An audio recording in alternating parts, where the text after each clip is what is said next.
iman, enggak dikasih akal, adanya insting. Maka binatang kalau dia pengen kawin enggak lihat ada orang apa kagak, dia kerjain aja. Ya, benar ya. Pernah ngeliat nggak kucing kawin? Pernah nggak ngeliat kucing kawin? Pernah. Maka kalau manusia dia mampu mengendalikan hawa nafsunya, akalnya menang, imannya menang, kita manusia bisa lebih mulia dari mereka. Tapi kita manusia bisa lebih hina dari binatang. Kapan kita manusia bisa lebih hina dari binatang? Ketika ada orang yang hawa nafsunya menang, akalnya kalah, imannya kalah. Ayam jago nggak pernah nangkringin ayam jago yang lain. Tapi hari ini banyak lelaki dengan lelaki, banyak kan? Perempuan dengan perempuan, banyak kan? Itu bukan nggak punya akal, akalnya ada, cuman akalnya kalah, imannya kalah, hawa nafsu menang.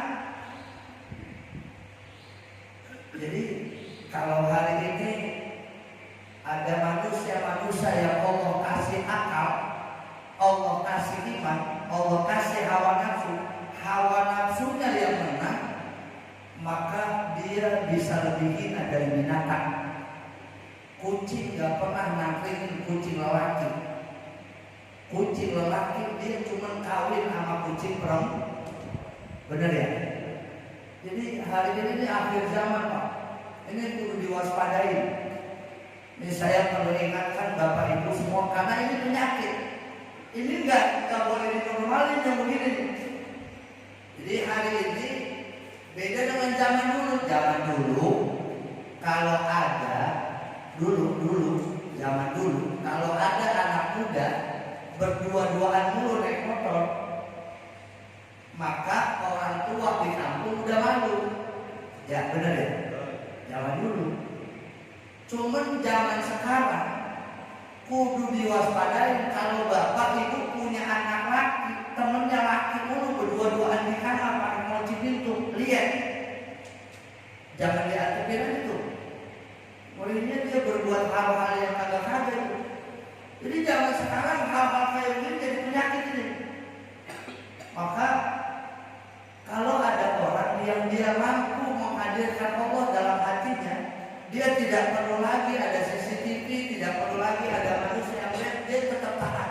Begitulah yang terjadi ketika Nabi Yusuf alaihissalam. Nabi Yusuf digoda oleh perempuan cakep. Nih saya mau nanya bapak-bapak nih.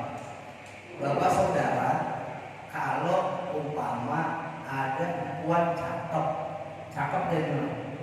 Muda, berdua-duaan doang sama kita di kamar, kira-kira kita kerjain apa kita tinggal pergi? Bapak-bapak, bagaimana kira-kira? Pokoknya cakep dah. Bini kagak tahu, anak gak pada tahu, tetangga gak pada tahu, berdua-duaan di kamar, bagaimana kira-kira? Dikerjain apa lagi?